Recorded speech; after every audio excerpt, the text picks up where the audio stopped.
Okay, are you guys ready? All right, break open the Word. Go to the New Testament. We're going to be in 1 Corinthians chapter 5. We're going to be in two places today. 1 Corinthians, that's the first letter to the family and the church, Corinth, that Paul writes to. And then we're also going to be in 1 Samuel. We're going to look at the life of David in the Old Testament. We're going to connect the two. So we're going to talk about a principle, and then we're going to allow some stories to be happening. So through the series, if you haven't been with us at all, the whole premise of death, the doorway to life, is really the idea that we have choices in life that we need to walk through in order to allow the old self, the old creation, the old prideful you to start dying down, for you to start to decrease so that God can start to increase in your life. And as Christians, this is a mandatory thing. A lot of people, not only in the past, but also present, talk about the life that is filled up with the Holy Spirit, a life that is lived in the Spirit of God. And A.W. Tozer says, you can't live a life filled up with God until you crucify the flesh. The whole premise is you can't have one without the other. And a lot of times this prosperity idea of just the blessing alone in the gospel, we just want to pick up the promises and say, hey, I want the reward, I want the peace, I want the joy and the love, but I don't necessarily want to walk through anything to actually get that deeply embedded inside of me. And God says, that's not the way. That's just not the way things happen in humanity. The way we grow and the way we live, unfortunately, it's linked to some of the processes of ripping out some of the old self just because we're way too familiar with it. So the last one that we're going to be talking about today, and another tool, another object that God uses, not just the word, not just circumstances, and not just your own ideas of making sure the old man decreases. But today, I want to talk about people in community, and your relationships. Relationships, no doubt, are like one of the key factors to a life that can be lived well. If you have bad relationships, your life is not going to be lived very well. And inside of Scripture, there is a direct correlation to loving and having a relationship with God and having a relationship with other people.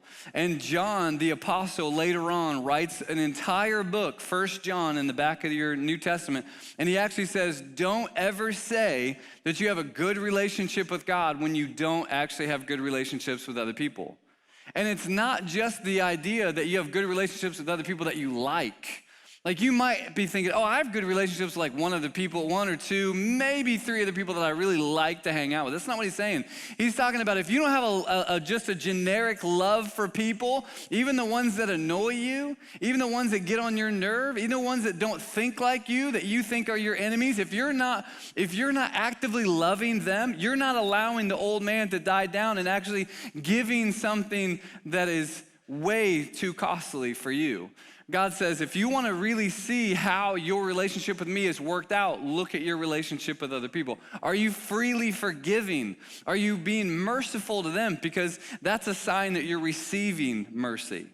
And so when we look at this particular aspect, we need to understand our relationships are a key factor in not only following Jesus and developing and growing in a life of love, but it's also allowing the old self to die down more and more and more, and come on somebody, it's needed. And people do that.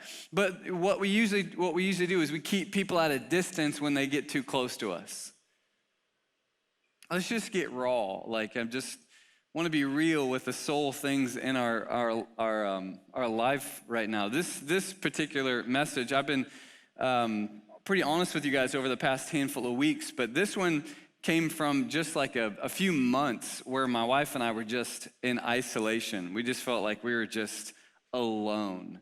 Have you ever been around people but just still feel disconnected? Have you ever like had people in your life but not really felt like you had good relationships and good friendships?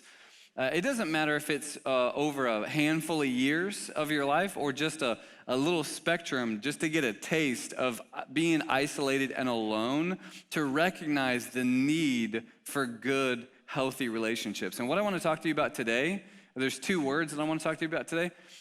Really just living authentically with people, because you're not going to get to the point where you really are belonging in that relationship until you're open and authentic with other people. And that starts with you. We need to start being real as Christians and not just putting up this image like, yeah, everything is okay. Because everything's not okay in the world, and it's surely not okay inside of the soul. The quicker and the better honest we are with not everybody.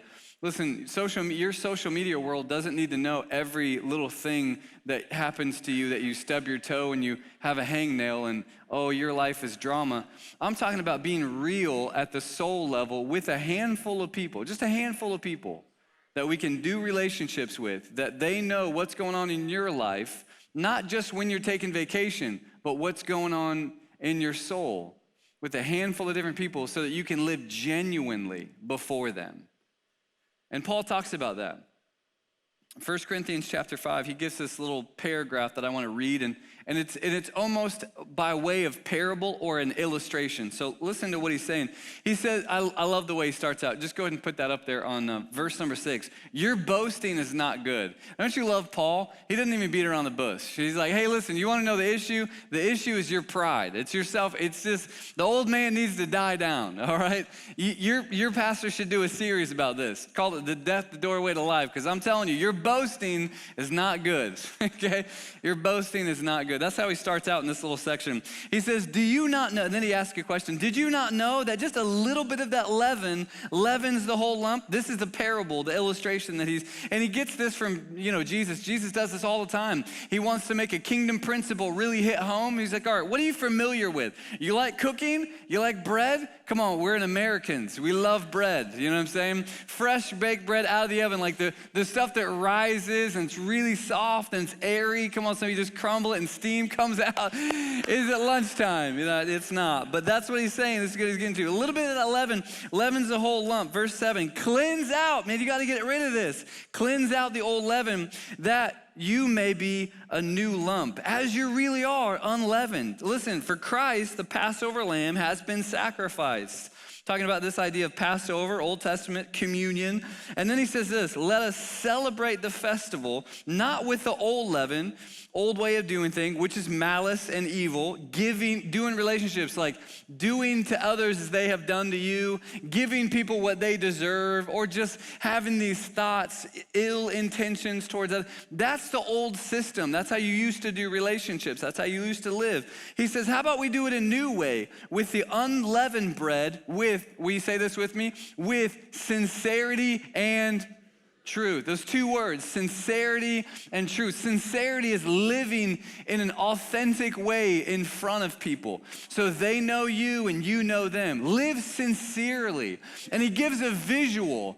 He says there's two types of bread that's going to come out of the oven. One that we're really familiar with, we call it communion because it links back to what Jesus did, what God did with the Israelites. And the bread actually they didn't give any time for it to rise. It was flat. It was like a cracker. You following? That's the way our life should be. Not filled up with air, puffed up. It should be flat, dense with God's presence. He says that we should be like communion crackers. Let's do that. Instead of coming out of the oven and when you rip it open, all you see is smoke.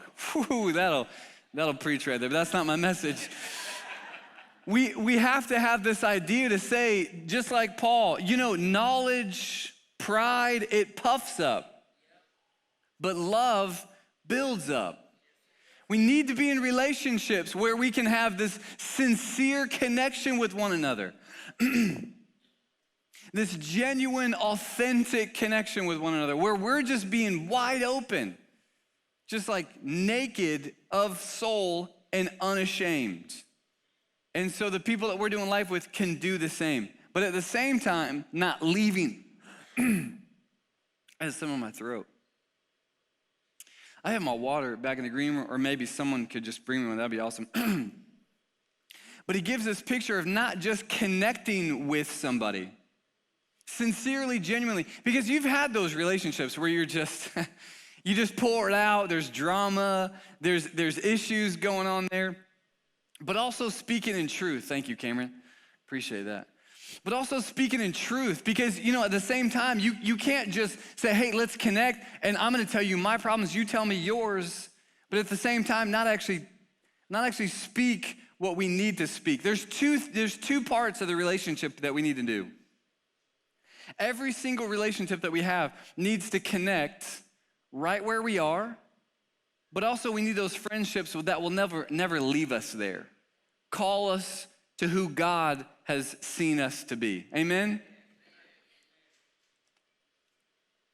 I'm gonna let you think about that as I drink here. So Paul is giving us these principles. Let's be sincere genuine in our relationship, real in our relationships, just a handful of them. But at the same time, let's speak truth. Can I tell you what's really happening in your life? Can I tell you what I see? Can we be open and honest and just confess with one another? Do you have people that you can do that with? Because in this little section, he says that in the relationship, a little bit of pride will ruin the relationship. If you let the old self, the old creation, the old selfish you dictate the terms of relationships, a little bit of that attitude, a little bit of that leading is gonna ruin that relationship.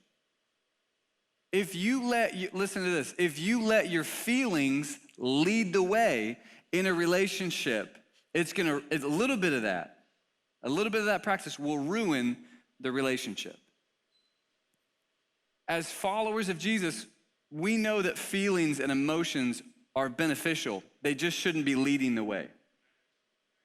Too many times in marriages, we get to the point where I just don't feel like I'm in love anymore. My emotions really are not connected with you anymore. Well, first of all, your emotions need to be submitted under the Spirit of God, and the Spirit of God says that you're connected and bound together in a covenant, and you need to work that junk out. Because a little bit of that thought, a little bit of that lie will ruin the relationship. And then we also do the same thing in friendship. We connect with people, we love them, we hang out with them, but then when they offend us because they said something that we didn't like, we just, I just don't feel it anymore. Wow, it's great. You don't feel like going to work anymore either. You don't feel like really working hard. You don't really feel like working at the relationship. So what do? We just quit and we just go somewhere else. And this is the process where he says, okay, we need both. Let's be real. But also, when you open up your soul, when you open up your life with somebody, let them speak in. Can you actually allow the trust factor to rise up to a place where you're not having some defense mechanisms where you just push back and just let people in? But you've got to lead the way. Husbands, you're leading the way in doing this with your wife. Wives are not going to lead the way. Men, we need to lead the way in doing this so that we can be open and honest and search the emotions of our wife and actually lead the way in what that looks like. This is what Paul's talking about. Let's be sincere and let's actually speak truth so that we can have this idea of belonging. I love what Dr. David Benner says about just this raw intention, this desire for us as humans, really. He says, the deepest ache of our soul is the longing for connection and belonging. Like we're wired to be set. Who loves us? Where are we accepted? Where are my people? What's my tribe? Where can I go and just, as the ladies say it, let my hair down? You know what I mean? I don't know what the guys say. Go in there with no gel? I don't know what it would be. Just show up with a baseball cap? I want to be real. But listen, it's not you being real to who you think you are. It's you being real to who God says you are. Because there's a difference in going into a relationship. Hey, you just need to accept me because the way I am, because this is just the way God made me. Wrong. God made you in a whole lot better version of you, and you need people around you to call you up to that particular level. And so when we act immaturely, we can't be like, hey, I got friends who just accept me for my stupidity. If you got good friends, they'll actually sincerely, in love, genuinely talk to you about the ignorance because you're destroying the lives around you so that you can actually go closer to who God's called you to be. That's what God's asking us to do in sincerity, but then coupling it with truth. Now, I want to give you some examples about what this looked like in the life of David in 1 Samuel. So now let's go from Paul and taking these two principles of sincerity and truth. Now let's rewind and let's go look at character study in the life of David and just a few examples of how he's living this thing out. There's more written about David than any other character, so we have a lot about his life. The first one comes in 1 Samuel chapter 18. Look at this. I want to read 4 verses to you and just pull out some practicals for you to do relationship with. This is David and Jonathan, a really, really close friend. I mean, they're tight-knit. You're going to hear them, how close they really are. This is before David was king. So he's still searching. He heard from Samuel that he was supposed to be king. He was anointed, oil got poured on. He was pretty much chosen to be king, but he wasn't king yet. It's going to be for another 15, maybe even some commentators say 20 years before David's actually in the throne. But God said it, so believe it. You know what I'm saying? David had that word from God. I'm not going to do that again. That was a one and done. But it was some 15. Don't clap. You do not want. And this one, where I'm, chapter 18 is right in the middle of this beginning of God's coming to his house and say, hey, you're going to be king one day. And he kills Goliath. And then now all of a sudden he's going back and forth being chased, almost killed, in and out of caves. And he has this connection with Jonathan. Now let's pick up this is just context. Let's pick up the conversation. As soon as he had finished speaking to Saul, the soul of Jonathan was knit to the soul of David. Jonathan loved him as his own soul. This is like a foreshadowing of how God says, hey, love me, but love your neighbor as yourself.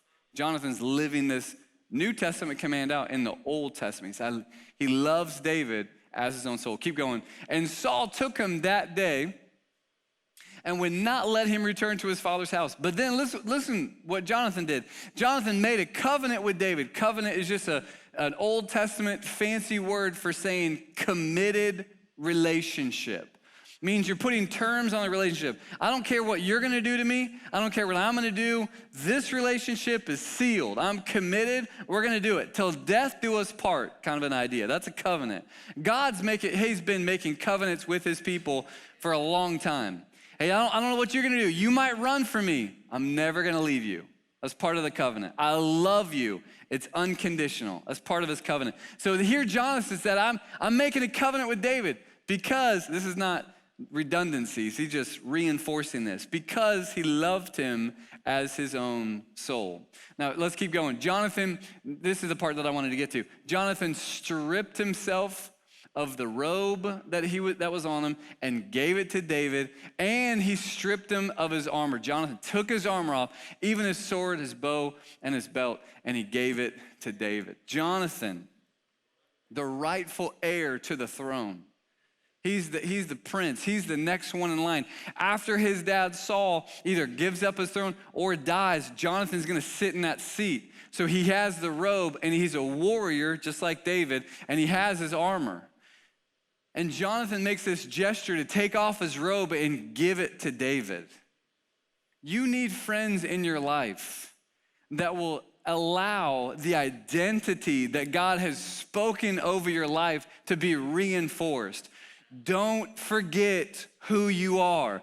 Although legally I'm bound to the throne, God's called you to be king. Let me remind you of who you are. I'm gonna take my robe off and put it on you and say, you are royalty, act like it. You are the next king. Start to think that way. I'm reminding you, it's not me, it's you. You are the one that God's called into this particular position. And the thing is, this is exactly what God had spoken just a few chapters before. And for whatever reason, David needed to be reminded. Come on, somebody, that's what I'm talking about. You need people in your life that will remind you, not of who you think you are, but who God has called you to be. That's why we need to get into the Word and just search this thing and say, God, what have you called me to do? And whatever your findings are, you start to give it to your friends. This is what I think God's saying. This is what I think God's saying to me. This is what I think God's saying to me. This is who I believe that God's calling me to be. So then at some point in time later on, which is probably not going to take too long, your friends can take those scriptures and bring them back to you and say, don't forget, you got a robe, man. You're supposed to be king. That's what God's called you to be. Or let me just generically infuse this into you. Your sons and daughters. Start acting like the royalty that you are. You have a father who has everything, and he has given you everything. You shouldn't be walking around there like you're orphans, like, oh, God, I wish that you were here. Oh, man, I wish you heard my prayers. He does hear you, not because you're awesome, because he's awesome. And he sent his son down to break any separation between you and him and said, I love you so much that this is my act. It's sacrificial love.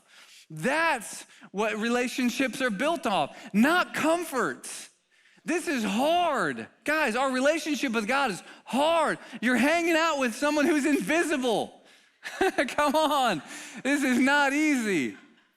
There's no body language that he's like, are you mad at me? No, he loved me. How do you know? This is the parts. You need people around you to reinforce that relationship, because not only is it coming out of the overflow of your relationship with God, but it gets reinforced with other people. So Jonathan here does two things, takes off his robe, but he also takes off his armor. Takes off all of his defensive mechanisms. Anything that is being protected from me to you, I'm gonna take them off. This is living authentically, genuinely, sincerely. Jonathan says, I've got nothing to hide. Take my armor off, and I'm giving it to you. My entire life, it's yours. What do you want to know about it? You want to know my weakness? You can see my scars. The gesture of taking your armor off is saying, I'm not going to take my bow or my sword, and I'm not going to fight you. I'm not going to defend my cause when we have an argument. I'm not going to make sure that I win. I'm not going to make sure whenever you take your armor off that I poke and stab and cut you. I'm not going to do that. I'm taking my armor off. In relationships, we need to do the same. Are you going to be the first one to take your armor off and put it down and say, hey, I'm being vulnerable between you and I, but I also need relationships where you put the robe on me and you tell me who I am. This is what 1 John 3:2 says about this. There's these twofold that I've been talking about, these twofold truths that we need to know consistently when we're in relationship. Beloved, do you not know that we are God's children now? Look into the timestamps he's talking about. You're God's children now. And what we will be, that's future tense. So now, I accept you sincerely. I love you. I'm meeting you right where you are. You're God's children now. You're his son. You're his daughter. He chose you.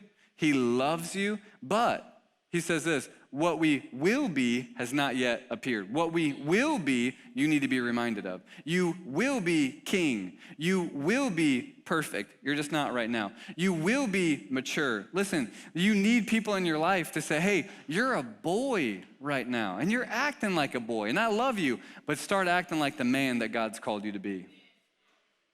You're a son of God. That's amazing. Accept and receive the grace and the mercy. But you need to realize that God's going to call you to be a father one day.